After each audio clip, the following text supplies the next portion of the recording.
Hello everyone, welcome back. This is Denise. Today, I'm feeling like a color palette challenge. Working in my Dina Wakley Ledger that I've covered with a custom button and a fabric cover and a lovely velvet ribbon. So now this book truly feels special.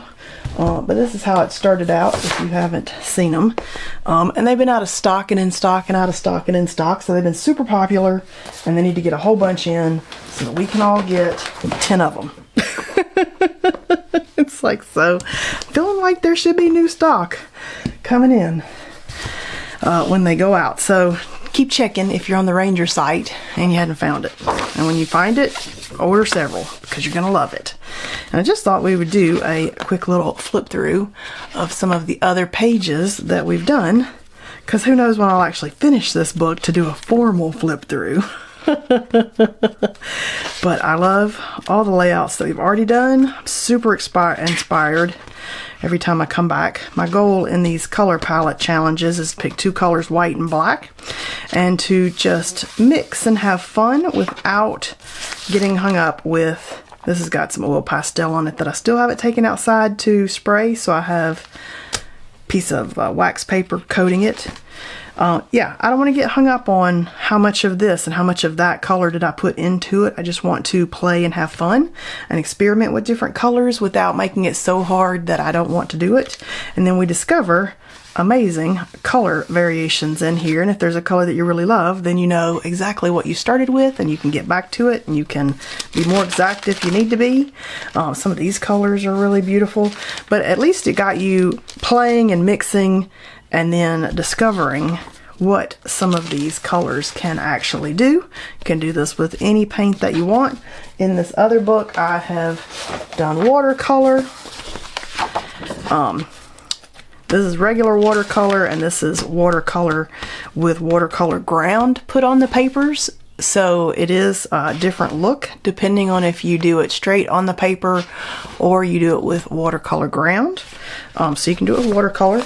I also have, plenty of other acrylic paints. You don't have to use what I'm using. I like these craft paints because this is my exploratory book and figuring out colors, but I could go back with a better quality paint and, recreate fun designs in different paintings if I wanted to. But I love these because they're better than craft paint, but they're not as expensive as the artist grade paints. And somebody asked me if these bottles had gotten softer, and I've got a few that are really old that the bottles are so hard I can't squeeze. This one I just took the little thing off the top and opened it, so it is a newer bottle and they do squeeze a lot easier. And I find that important too, because this hand apparently I work on my phone too much, doing this and answering comments and doing all that kind of stuff. And so I've managed to give myself like gamer's thumb or whatever it is they call that, where that whole tendon and everything in here hurts, so I can't grip with this hand currently. So being able to squeeze these is kind of important to me also. And I know a lot of us probably have this issue. You're getting older or you're on your phone too much. Mine is I'm on my phone too much. I like to work on the phone instead of sit at the computer. And so, I generally try to answer comments and just do lots of different things on the phone work-wise instead of sit at the computer. I have no idea what those colors could have been up there. So I've just taped off my grid because I like these to be defined edges. I don't mind if it's sloppy in the middle, but I want the edges to be defined. I discovered that early on. And I'm just using a 1/2 inch painter's tape. And I do have to use my heat gun to get that tape off because this tape damages the paper, but if you'll use your heat gun on it, you won't damage the paper pulling the tape off. So I'm using yellow, green, medium, and blue, violet, deep, and then of course white and black. I'm in the Blick Matte paints because I like matte paint, and those are convenient. And I'm gonna just lay my master color right up top, and then I come back over later and I put the color name right on top of that, so I remember what I used. And then I got some water over here, and I'm just going to pick up some white and some black real quick.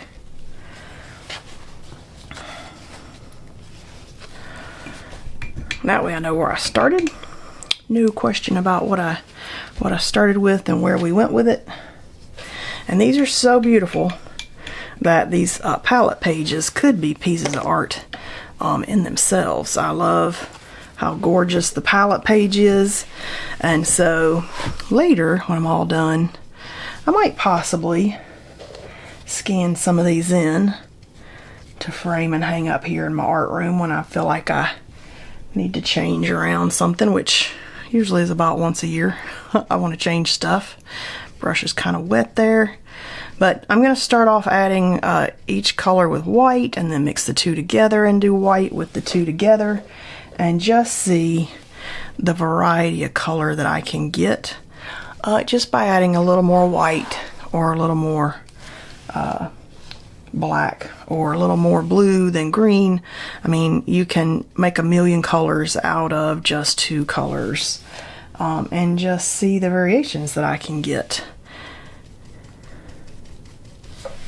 That's why I say I just want this to be, that's too close, I think. Let's just go ahead and maybe tap a little green in here, possibly. Go that way a little bit.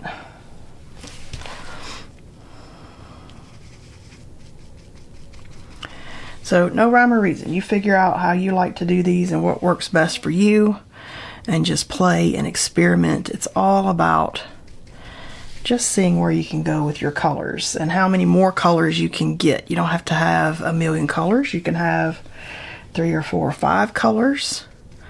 And then look how many variations of color you can get with doing that. So on this one, I'm just working my way up to like green here.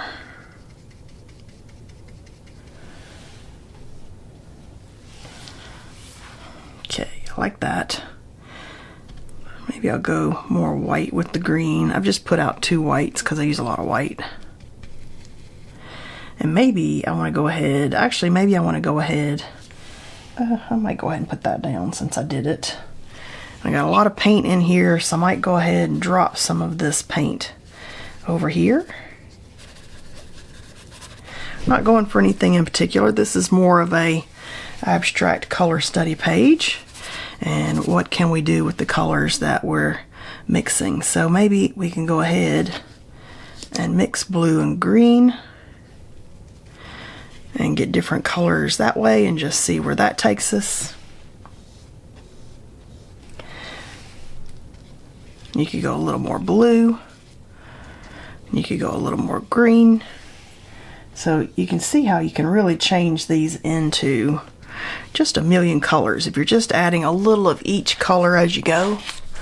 Doesn't have to be a lot. Just tap in, you know, one more little brush full and see how did that change the color, and maybe a big brush full and how did that change the color, and maybe if we went the other way with the green, how did that change the color, and then that's about the same. So maybe I want to go back the other direction.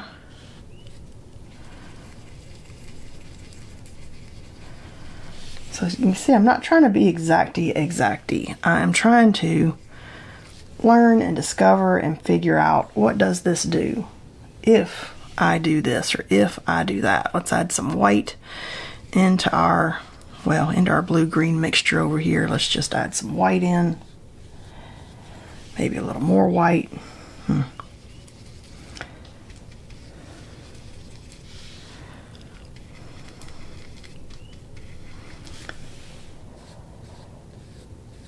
They don't have to be perfect. We're not looking for perfect here. Okay, I'm actually going to start and pick up some blacks. I'm just going to grab a different brush and maybe do black and blue. Ooh, look how pretty that color is. That's a pretty color. Now we're getting towards like a Payne's gray. So if you're thinking, ooh, I need a deep, pretty blue, blue, violet, deep, and black, kind of got us there. That was a gorgeous color. This is exactly why I do these, to discover what can we get with a little bit of color, say in black, or a little bit of color. Ooh, getting into some like pretty indigos here. Let me get this back out. I want to do, well, Let's throw some black down. Oh.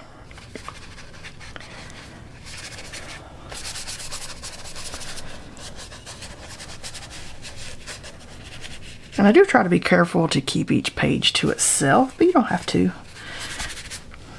All right, so let's do the black and the green and see where we're going.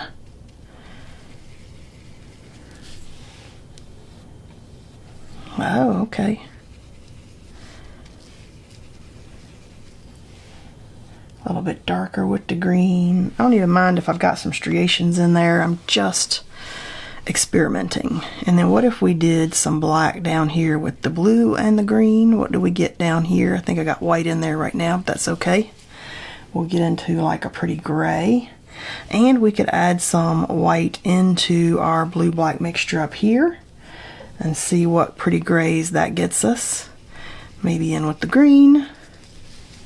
So you can see it's not about being exact. It's more about playing and discovering in a very lightweight, non-threatening, non-stressful, playful kind of way.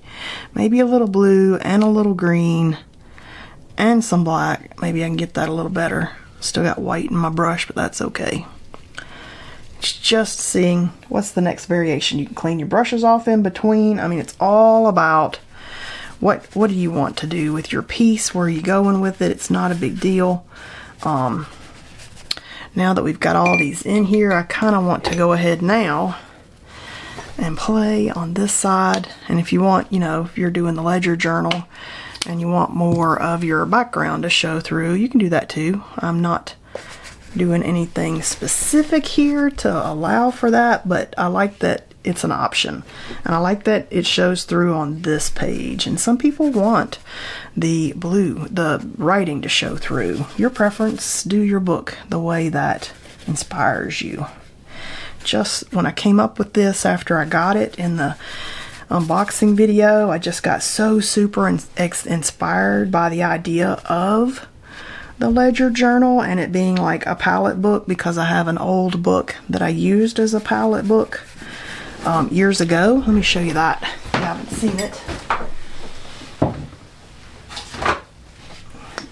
This little book, it's a very old hymnal, and I used to use it as a palette book, and I would put my piece of abstract art and all the materials that I used to go with it, and look how fun and gorgeous that turns out. And these are very delicate pages, so I'd staple a couple together and then I would gesso this with clear gesso.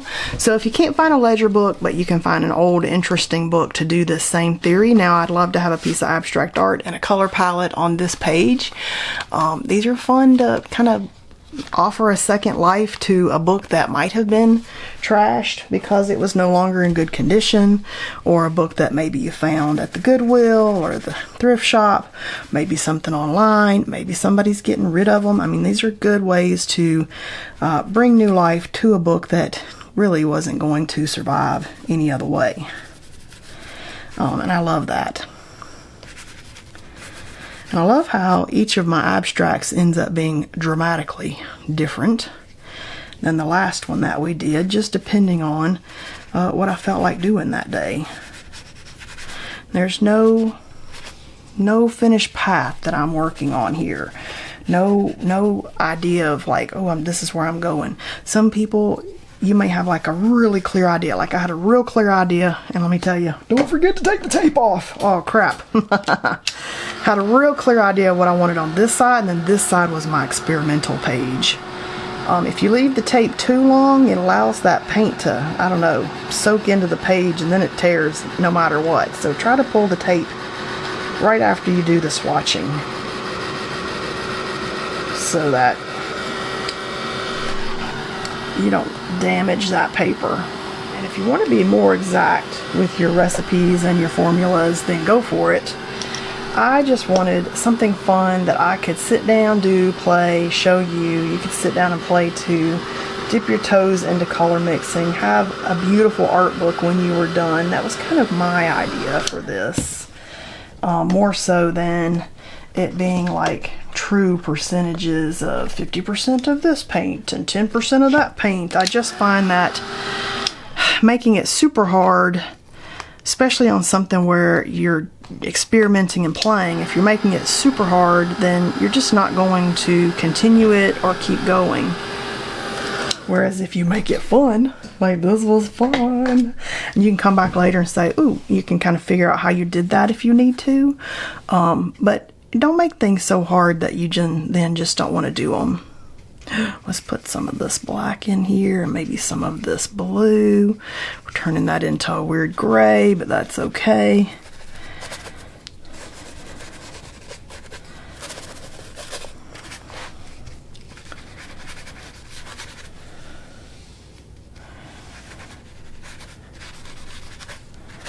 These are my Princeton Filbert brushes, and I think this is a 6. Yes, that's a number 6. I like the Filberts, so I have several of them in different sizes. Okay, let's just get a tiny bit more of the actual colors. Well, I still got some blue there, but that's okay. And kind of maybe want to do some mark making. Maybe even with a little white in it.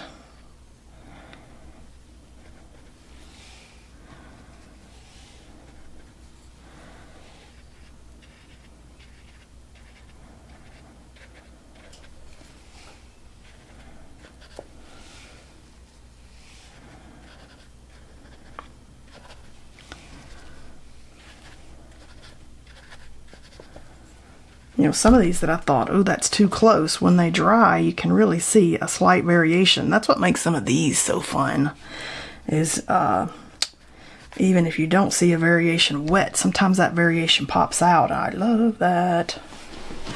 Okay, that's fun. Kind of want to do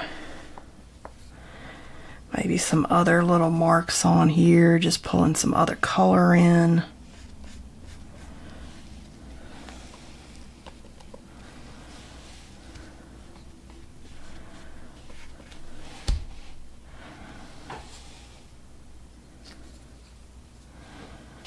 Maybe I want something.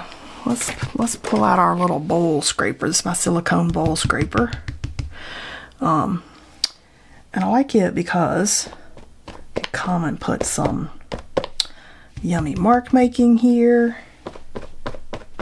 with the edge. And you can use the edge of anything you've got. I just happen to have this handy. Okay, I like that. I'm almost... Ooh, look at that. Oh, yeah. Go back over it like this with just a little bit. Oh, look at that. Fun. Ooh, fun. Okay, I like that. Good one. And then you can just pull the paint off with your rag. Look at that, was a good one. I liked that. That was fun. Okay, so I kind of want to let this dry, and maybe we'll come back on top with a few more marks. But I'm thinking with stencils because I like them. Alright, I've grabbed my juggles of stencils. Got them in a fun little booklet with the pages that let these just slip in. And this, these are on my favorites list. If you want to check that, all the supplies that I've used, I've gotten off my favorites list. Ink blending brush. Just gonna stamp that down in here and do this a lovely green.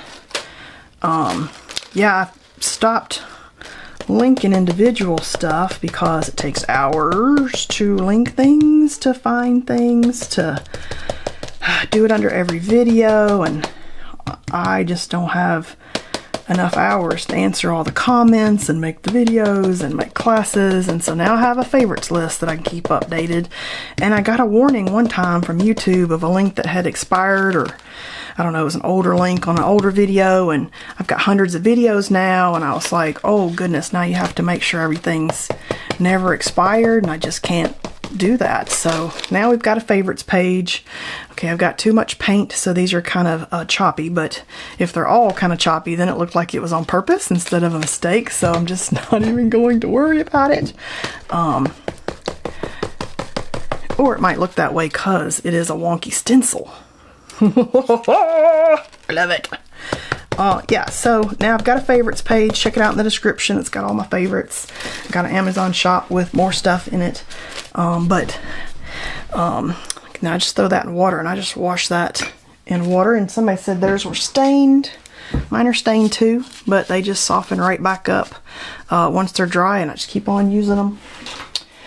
Favorite little brush there. Okay, that was fun. I liked that one.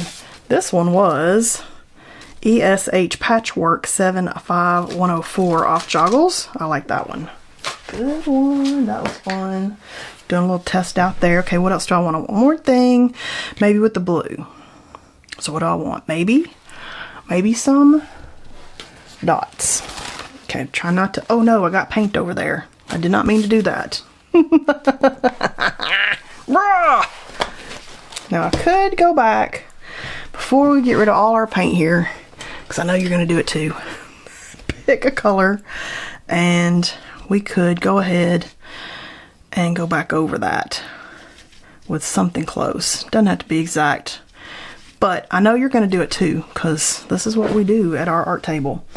And we can just go ahead and look how close. I didn't even know what that was, but I got pretty close in a color that's close enough to match, and color it back over. Could keep going over here. This one, and that's a different color, so I'm just going to cover the whole thing. But if you do that and you're like, oh no, I've ruined the whole page. No, you haven't. Just come put your color swatches back in there. And you could also try a baby wipe. Let's see how wet those are. I don't have enough room here on my table when I'm filming for everything to fit. So that's how we end up with crazy little boo-boos. I don't think that's going to do what I want it to do. Let's just get a little more white and blue and a tiny bit of black. Kind of eyeball it there. We're close. Not exact, but we're close.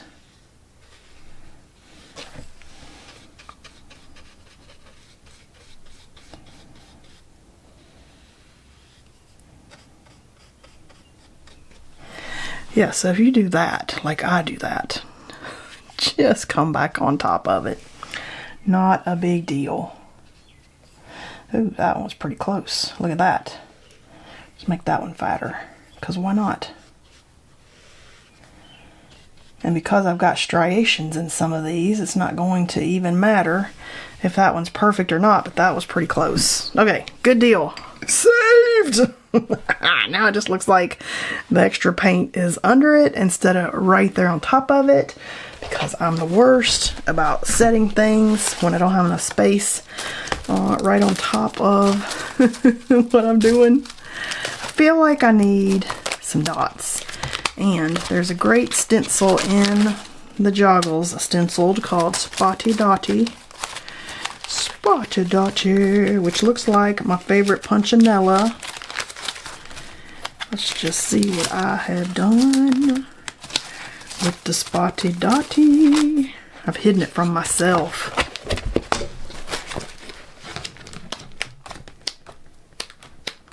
Ooh, I found it. Okay, here we go. We're gonna use this one for some. I want some dots. So we got half-tone Dorothy. Sorry, Spotty Dotty might be a Spotty Dotty is a, that one might be a stencil girl stencil. I don't know, I got a Spotty Dotty somewhere.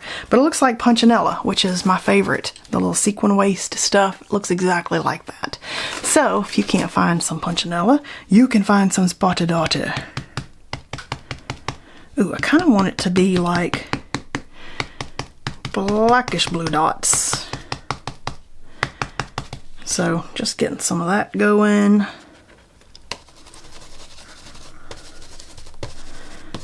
Okay, is that going to do what we... Oh, totally do what I wanted! Okay, good one. Good one! Just some little extras. I love it. I love it. It's exactly what I wanted. Okay, good deal. And you know what else we could do?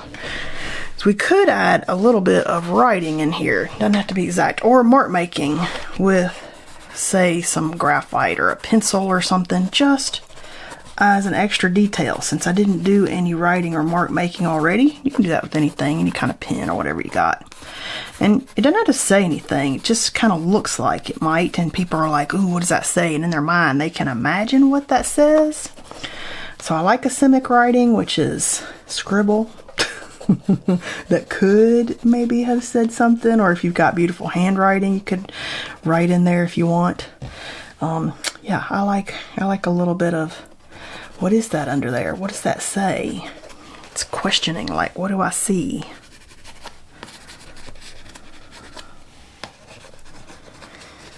Maybe some little, oh, I like that. Oh, just some scribble. Okay, I'm feeling in a scribbly mood today, apparently. Scribble, scribble. Okay, I think I'm there for today. All right, oh my gosh, what do we think?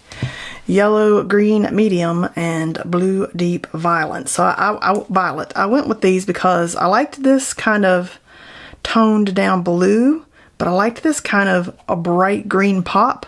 That's kind of what attracted me today, and look where we ended up. So I do write those colors like right on top of these with my graphite pencil, and I can still read them underneath because the graphite has a little bit of shine. You can kind of see it in the light.